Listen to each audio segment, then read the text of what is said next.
Parmi toutes les théories sur l'univers qui existent, une hypothèse n'a jamais cessé de me faire frissonner. Celle qui prétend que notre univers n'est qu'un univers parmi d'autres et qu'une infinité d'univers existerait parallèlement au nôtre.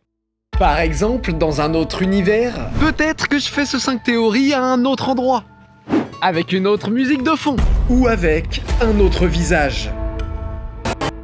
Ouais, ce soir, on parle de théorie sur un concept qui est lui-même une théorie. Mais puisque la dernière fois on a vu que des fantômes de dinosaures erraient sur la Lune, je me dis que vous êtes désormais prêts pour les sujets les plus bizarres. Et ouais, cet épisode va être bizarre. L'émission 5 théories, c'est généralement une émission que j'écris par fournée d'épisodes, et généralement, parmi ces épisodes, il y en a toujours un peu plus bizarre que les autres, qui part dans des questions existentielles dans une aura malsaine et qui nous fout tous en PLS à la fin. Et les 10 disciples, j'aime autant vous prévenir, ce soir on est carrément dans ce genre de 5 théories. Autrement dit, cette nuit, on va pas très bien dormir.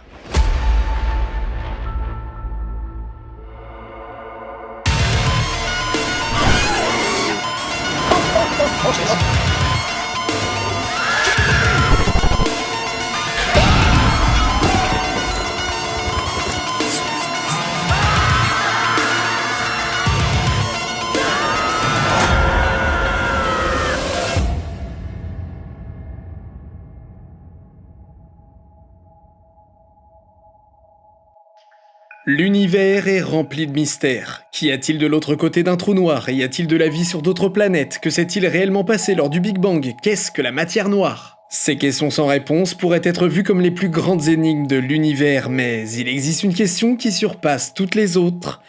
Pourquoi l'univers existe-t-il comme il existe? Je sais ce que vous allez me dire. C'est une question existentielle, plus philosophique que scientifique. Impossible de répondre à un tel truc. Mais, vous vous êtes jamais demandé pourquoi ça, c'était la vitesse de la lumière dans le vide? Pourquoi c'est ce nombre et pas un autre? Pourquoi pas 299 792 459? Ou 300 millions tout pile? La masse de l'électron au repos, c'est ça. Peu importe où est-ce que vous allez dans l'univers, peu importe ce que vous ferez, la masse de l'électron au repos, ce sera ça. Et si vous ne changez ne serait-ce que 1% de cette valeur, un petit pourcent, c'est l'univers tout entier tel qu'on le connaît qui change brutalement, rendant impossible la vie telle que nous la connaissons, car le principe même d'atome ne pourrait pas exister. Et ça, bam! Vous savez ce que c'est? C'est la constante fondamentale de la gravitation. Je change ne serait-ce qu'un petit chiffre dans ce beau bordel et hop, les galaxies ne peuvent plus se former et on n'est plus là pour en parler. Car, curieusement, ce n'est pas un beau bordel, mais une loi qui semble finement réglée comme du papier à musique. On en revient donc à ma question, pourquoi l'univers existe-t-il comme il existe? Pourquoi nos constantes et forces fondamentales sont-elles spécifiquement celles-ci? Et surtout, pourquoi existent-elles comme par hasard pour que l'on puisse habiter dans un univers où l'on peut se poser ce genre de questions?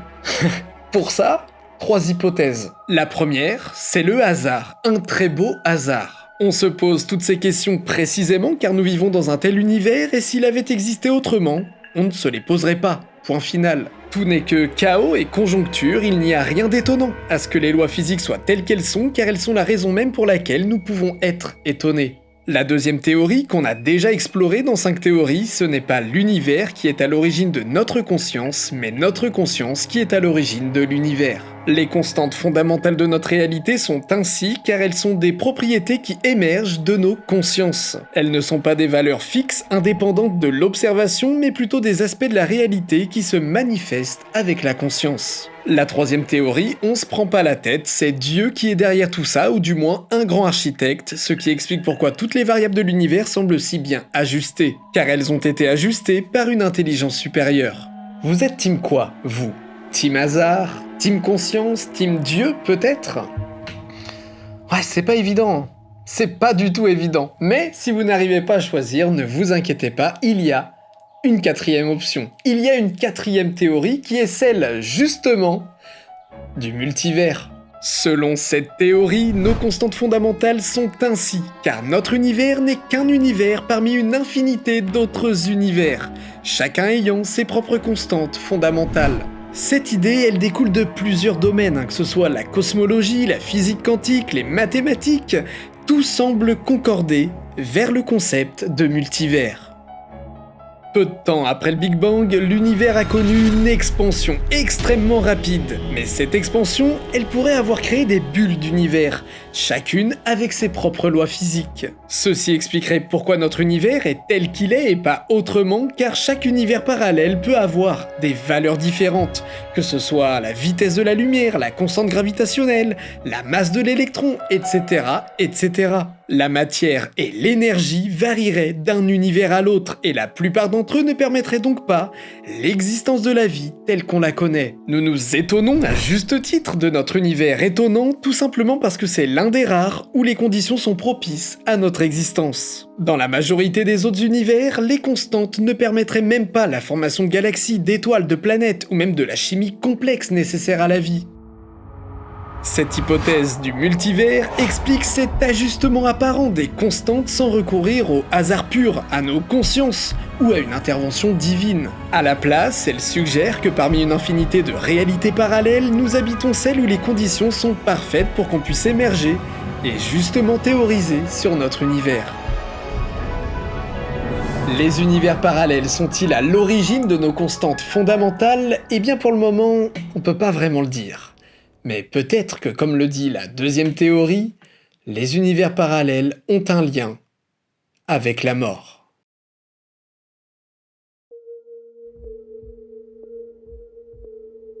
À la fin des années 80, les chercheurs Hans Moravec et Bruno Marshall font une expérience de pensée. S'infliger soi-même le destin du chat de Schrödinger, une pensée que l'on appelle le suicide quantique. L'expérience du chat de Schrödinger, si ça ne vous dit rien, c'est une expérience de pensée venue tout droit de la physique quantique et qui permet d'appréhender le concept de superposition et d'indétermination quantique. Dans cette expérience, un chat est placé dans une boîte fermée avec un dispositif contenant du poison et une particule quantique qui a 50% de chance de se désintégrer. Si elle se désintègre, le dispositif libère le poison et le chat meurt. Si elle ne se désintègre pas, le poison n'est pas libéré et le chat reste en vie. Selon les principes de la physique quantique, tant que la boîte est fermée, le chat est donc à la fois vivant et mort, du moins jusqu'à ce qu'une observation extérieure soit faite pour déterminer son état. Cette idée illustre le principe que dans le monde quantique, les objets peuvent être dans plusieurs états en même temps, jusqu'à ce qu'ils soient observés. Mais, et si c'était vous, à la place du chat ? Et moi, qui regardais la boîte de l'extérieur. Imaginez, vous êtes dans une boîte où se trouve à vos côtés un dispositif qui, aléatoirement, peut libérer ou non le poison. Selon la physique quantique, tant que je n'ai pas regardé à l'intérieur de cette boîte, vous êtes à la fois mort et vivant. Vous êtes en superposition d'états. Tant que je n'ai pas regardé dans la boîte, vous n'êtes pas soit l'un soit l'autre. Vous êtes les deux en même temps. Mais si, pour moi, vous êtes en superposition, qu'en est-il de votre point de vue durant cette superposition ?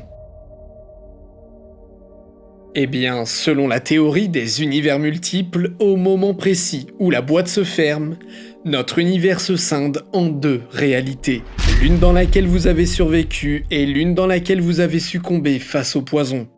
Cependant, et c'est là que ça devient intéressant, l'expérimentateur ne peut pas faire l'expérience d'être mort, puisqu'en étant mort, vous ne pouvez plus faire l'expérience de quoi que ce soit. Donc, si la version où vous survivez est la seule que vous pouvez vivre, alors, de votre point de vue, tout se passe comme si le suicide quantique vous était toujours favorable, vous donnant l'illusion d'être invulnérable à cette expérience. Et ça, c'est ce qu'on appelle l'immortalité quantique. Mais une illusion, c'est bien ce qu'elle est, car peu importe combien de fois vous voudriez faire cette expérience, des dizaines de fois, des centaines de fois, des milliers de fois, vous ne pouvez qu'expérimenter la réalité dans laquelle vous survivez à cette roulette russe quantique. Alors que, probablement, vous êtes déjà mort des dizaines, des centaines, des milliers de fois pour les observateurs des univers précédents, sans que vous ne le sachiez. Et surtout, sans que vous ne puissiez jamais le savoir. L'expérience de pensée du suicide quantique, qui émet donc l'idée que, pour l'expérimentateur, celui-ci a l'impression d'être invincible, engendre une idée encore plus étrange et morbide, celle de l'impossibilité de prouver l'existence d'univers parallèles. Et pour cause, si vous survivez alors que vous êtes mort dans l'univers où vous avez fait l'expérience, alors certes, vous avez voyagé dans un univers parallèle au nôtre, mais vous ne pourrez jamais le prouver, ni même vous en rendre compte. Préparez-vous, c'est déjà le moment où la vidéo part en cacahuète. Puisque nous sommes composés de particules quantiques et que les lois de la physique quantique gouvernent le monde à une échelle microscopique, alors nous sommes tous, d'une certaine manière, comme le chat dans sa boîte. Nous sommes tous, d'une certaine manière, quantiques, ou du moins liés à ce monde quantique. Vous êtes composé de particules quantiques, je suis composé de particules quantiques, ce micro est composé de particules quantiques, cette caméra, l'écran devant lequel vous êtes, tout n'est que particules quantiques. Alors, et si on vivait le suicide quantique constamment?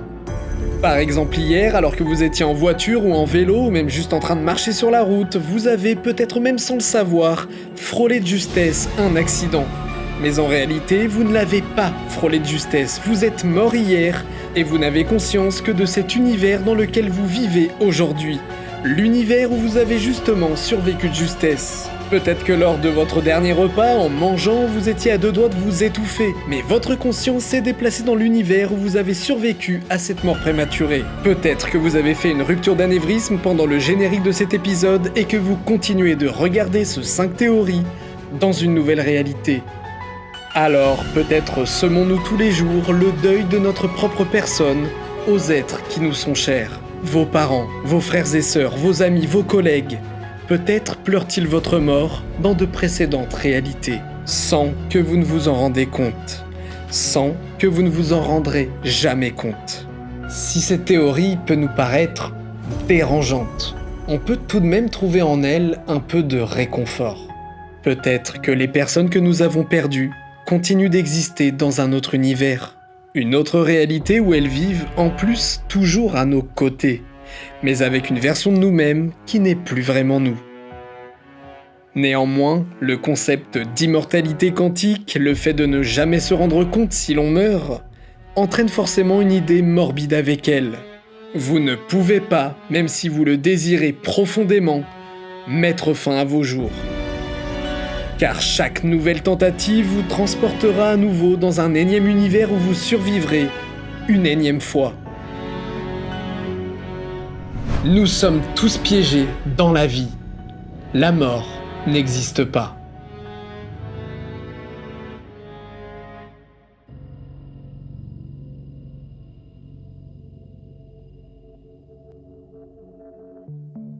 Sur le papier, l'hypothèse de l'existence d'univers parallèles fait rêver. Le fait que des infinités de versions de nous-mêmes vivent dans des réalités toutes aussi multiples que différentes de la nôtre peut autant nous inspirer que nous donner envie de visiter ces mondes alternatifs, ne serait-ce que par simple curiosité. Mais, car dans 5 théories, il y a toujours un mais. Et si je vous disais qu'il arrive que des personnes se réveillent dans le mauvais monde ? Et si je vous disais que changer d'univers pouvait devenir votre pire cauchemar?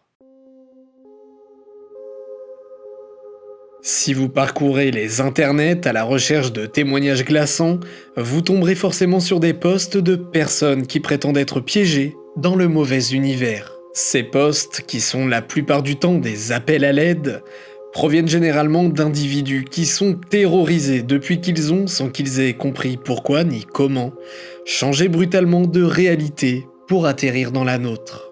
C'est le cas, par exemple, de Amanda, 35 ans, qui jure s'être réveillée un matin auprès d'un homme qu'elle ne connaissait pas, et à devoir s'occuper de 2 enfants inconnus qu'elle prétend n'avoir jamais mis au monde, dans une maison qu'elle n'avait jamais vue auparavant. Pourtant, autour d'elle, ses amis, sa famille, ses collègues, tout le monde semble toujours avoir vécu avec cette version d'elle mariée et maman, alors que, selon ses dires, elle a toujours été célibataire. Elle confie qu'aujourd'hui, à l'âge de 42 ans, elle a appris à aimer ses enfants, qu'elle aime maintenant de tout son cœur, mais que son ancienne vie lui manque tous les jours et qu'elle se sent terriblement seule.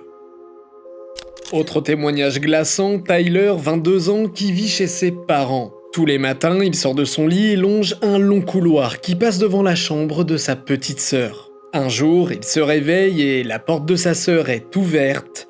La pièce n'est plus la même, elle sert désormais de débarras. Apeuré, il interroge directement ses parents qui lui révèlent qu'il a toujours été fils unique. Autour de lui, personne n'a le souvenir que cette sœur ait un jour existé.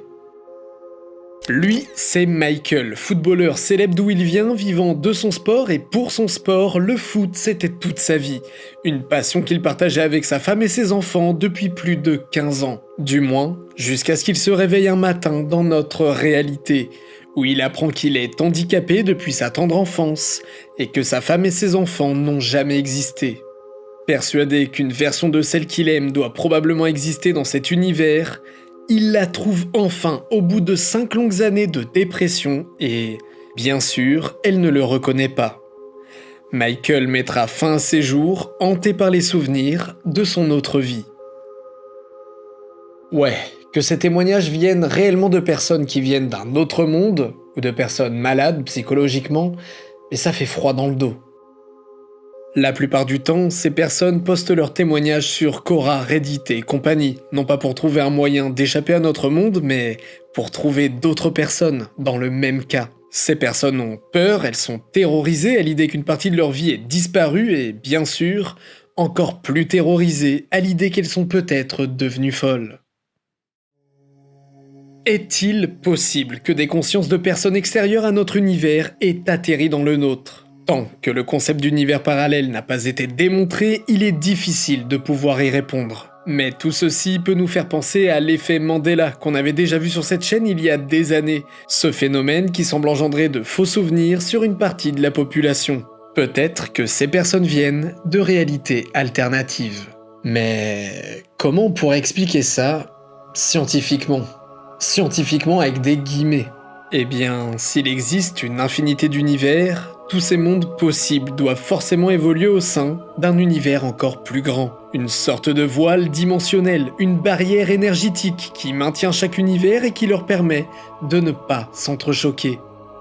Notre conscience, forme d'énergie quantique complexe, pourrait être en mesure d'interagir avec ce voile primordial, du moins si les conditions suivantes sont réunies.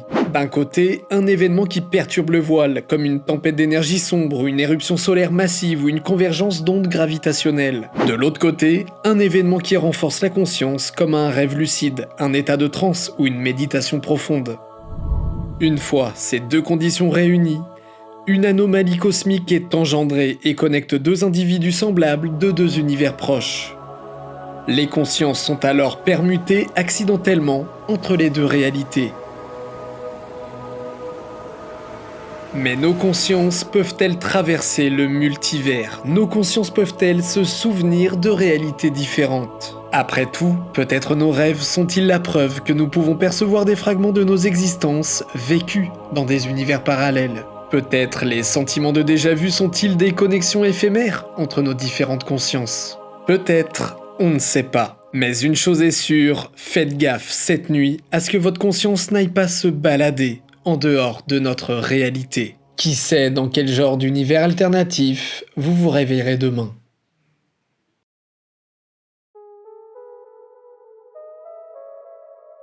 Depuis des années, les scientifiques tentent d'unifier les lois de la gravité et les phénomènes quantiques. C'est la théorie du tout, une théorie qui permettrait enfin de comprendre comment notre réalité fonctionne à ses niveaux les plus fondamentaux. En unifiant ces deux piliers de la physique, on offrirait un cadre théorique cohérent, capable de décrire avec précision les interactions gravitationnelles à grande échelle et les comportements quantiques à petite échelle, ouvrant ainsi la voie à une compréhension plus profonde de la nature de l'espace-temps, de la matière et de l'énergie. Mais, et si je vous disais que dans la complosphère, ça cherchait là aussi une théorie du tout ? Ouais, et cette théorie complotiste du tout, celle qui relierait tous les plus grands mystères de notre histoire, eh bien c'est celle du multivers, la théorie de l'origine multiverselle des mystères inexpliqués. Alors, plus simplement, qu'est-ce que ça veut dire ? Eh bien ça veut dire que tous les mystères du monde pourraient être expliqués par la présence d'anomalies de l'espace-temps qui permettraient aux différentes réalités de rentrer en collision. Par exemple, je prends la liste de tous les mystères inexpliqués qu'on a vus dans 5 théories. L'Atlantide, elle a disparu à cause d'une brèche spatio-temporelle. Les ovnis, ce ne sont pas des aliens, mais des véhicules d'un autre univers superposés au nôtre, dont nous avons parfois quelques aperçus à cause de collisions de particules du multivers. Le triangle des Bermudes, un lieu particulier à cause de sa proximité avec une autre réalité. Stonehenge, construit par un peuple d'un monde alternatif qui s'est retrouvé à cause d'une faille spatio-temporelle dans le nôtre. Tunguska, une bombe qui a explosé sur une autre version de la Terre et qui a eu des répercussions chez nous en déformant le voile du multivers. Les trous noirs, des portails vers d'autres réalités. Les EMI, des éclats de perception provenant de nos vies alternatives. Et rappelez-vous, dans ma quadrilogie des éléments, où je me suis intéressé à des mystères liés aux éléments, on a vu plein de trucs comme les combustions spontanées, les cercles d'effet, les lumières d'Esdalen, ou encore le mystérieux son du bloop. Tous ces mystères sont parfois expliqués par les complotistes premier degré, par la présence d'anomalies provenant du multivers. Dans l'épisode précédent, si vous vous en souvenez, j'avais déjà un peu esquissé cette idée en disant que les chasseurs de fantômes et les cryptozoologues devaient unir leurs théories. Mais là, ça va encore plus loin. Le Loch Ness ou le Mokelembembe ne seraient ni des créatures qui se cachent, ni des fantômes d'anciens animaux, mais des animaux provenant de réalités différentes que l'on arrive parfois à apercevoir. Ceci expliquerait pourquoi les témoignages sont si rares et pourquoi on ne retrouve jamais ces créatures, car à peine détectées, elles repartent dans les réalités desquelles elles sont arrivées. Si les univers parallèles existent et qu'il en existe une infinité, alors bah oui, il en existe forcément où les dinosaures n'ont jamais disparu, et où Nessie vit sa vie dans le lac du Loch Ness avec toute sa famille.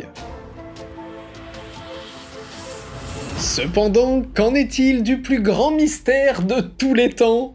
Qu'en est-il des religions ? Eh bien, les dieux des différentes mythologies ne seraient ni des inventions humaines ni des anciens astronautes, mais des individus provenant d'univers différents. S'il existe un nombre infini d'univers, il en existe forcément un où un mec peut balancer des éclairs, il en existe forcément un où les gens ont la peau bleue, il en existe forcément un où des ailes peuvent pousser sous les bras d'Isis. Et les anges d'ailleurs, c'est la même chose. Mohammed, dans sa grotte, il aurait tenu des enseignements d'un visiteur d'un autre univers. Jésus, c'est miracle et toute la clique, c'est tout simplement car il n'était pas un humain de notre réalité. D'ailleurs, peut-être qu'il vient réellement d'un univers qui a été créé en 7 jours et 7 nuits, comme le dit la Genèse.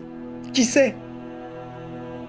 Tout pourrait être expliqué par la convergence multiverselle. Les gens qui ont disparu et qu'on ne retrouvera jamais, les fantômes, les pyramides, les hallucinations collectives, Anne Sofri, Michael Jackson, les chats. Le multivers peut tout expliquer.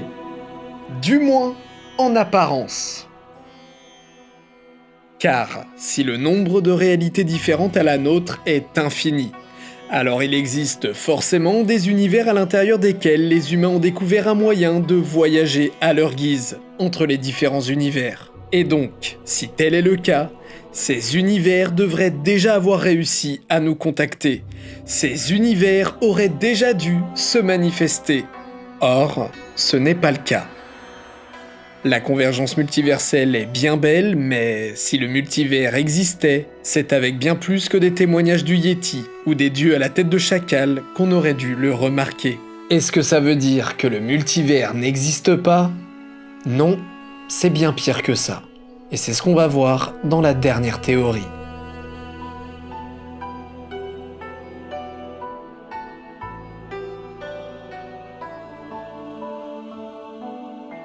Oubliez tout ce que vous croyez savoir sur le multivers et reprenons les bases.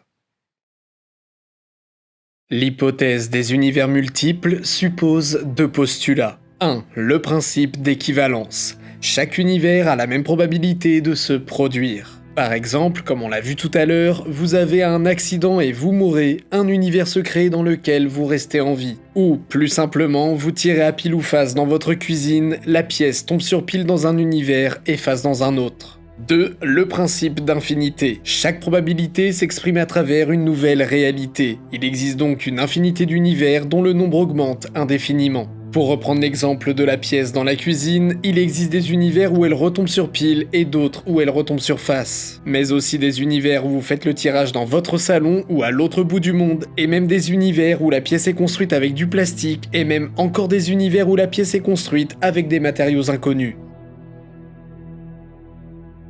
Jusque-là, normalement, ça va.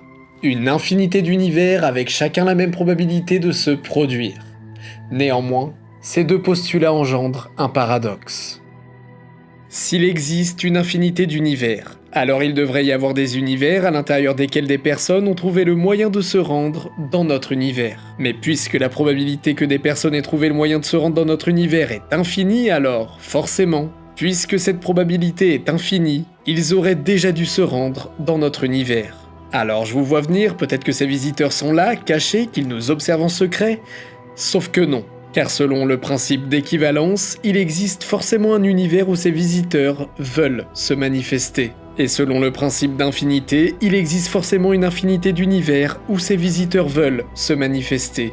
Autrement dit, si les univers parallèles existaient, non seulement on devrait avoir des visiteurs, mais surtout, ils auraient déjà dû se manifester. Pour résoudre ce paradoxe, il y a deux solutions, et elles ne vont pas vous plaire. La première, tout simplement, c'est que le multivers n'existe pas. Il n'y a qu'un seul univers, le nôtre, et cet épisode de 5 théories ne sert à rien. On imagine qu'ils existent pour répondre à des questions fondamentales, mais uniquement car nous n'en sommes qu'au balbutiement de notre compréhension de l'univers. D'ici quelques décennies ou quelques siècles, peut-être que les scientifiques regarderont cette théorie du multivers avec un sourire aux lèvres, se demandant comment on avait bien pu faire pour partir dans un tel délire. Mais il existe une autre solution à ce paradoxe, une solution qui permet tout de même l'existence du multivers. Et cette solution, c'est celle de la solitude primordiale. S'il existe un nombre infini d'univers différents, alors il en existe forcément un où la probabilité d'entretenir des relations avec d'autres univers est nulle. Parmi toutes les réalités du multivers, parmi tous ces mondes possibles et connectés les uns des autres, il y en a obligatoirement au moins un qui est isolé de tous les autres. Et cet univers isolé des autres, ce serait justement le nôtre. Nous n'avons jamais rencontré de visiteurs qui voudraient se manifester car nous sommes seuls, exilés du reste des autres univers, errant pour l'éternité à travers le multivers sans jamais pouvoir interagir avec. Nous sommes piégés dans cette solitude essentielle et primordiale de notre réalité. Si jamais le principe de multivers devait un jour répondre au plus grand mystère de l'univers, alors, selon la solitude primordiale, tous ces grands mystères resteront à jamais dans notre réalité, des mystères sans réponse. Contrairement à d'autres réalités de la Terre où les scientifiques ont réussi à percer les secrets de leur monde et à utiliser le multivers, dans le nôtre, nous nous heurterons forcément à un cul-de-sac existentiel. Nos questions resteraient pour toujours et à jamais sans solution, puisque notre univers est exclu de la solution. Si cette idée vous fout le cafard, j'ai une bonne nouvelle pour vous. Selon le principe d'équivalence, un univers condamné à la solitude a autant de chances d'exister qu'un univers connecté aux autres. Il existerait donc autant d'univers isolés que d'univers connectés, à savoir, selon le second principe, une infinité. Ceci veut dire que, bien que nous soyons seuls, une infinité d'autres univers sont seuls, eux aussi, piégés dans le vide fondamental du voile des mondes. Selon la théorie de la solitude primordiale, nous ne pourrons jamais prouver que nous sommes dans un multivers car, contrairement à une partie des univers, nous sommes isolés, encerclés par une infinité d'univers tout aussi isolés que nous. Face à cette injustice cosmique, certains voudront probablement revenir à l'une des 3 solutions présentées en début de vidéo. Il n'existe qu'un univers dont les valeurs sont dues au hasard, notre univers émerge de notre conscience et c'est Dieu qui a créé notre univers. Mais si vous choisissez l'option 1, eh bien c'est normal de penser ça, puisque vous ne pourrez jamais vous extirper du fait que nous sommes isolés. Isolés du multivers alors qu'il existe bien. Si vous choisissez l'option 2, si l'univers émerge de nos consciences viennent donc forcément du multivers. Et si vous choisissez l'option 3, si Dieu a créé notre univers, eh bien cela signifie qu'il ne peut pas venir de notre univers et qu'il vient donc du multivers, lui aussi. Ces 3 solutions ne résoudent rien, nous ne sommes rien, car nous sommes seuls.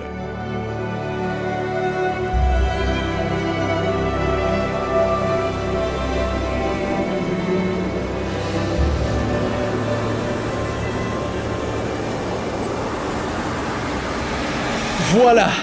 C'est marrant de se dire que cette vidéo aurait une fin totalement différente si on était dans un univers connecté aux autres, mais bon bah je fais la bise à tous les Didi qui font des théories aux quatre coins du multivers. C'était Didi de votre réalité. À la prochaine pour de nouvelles théories fumées. La bise.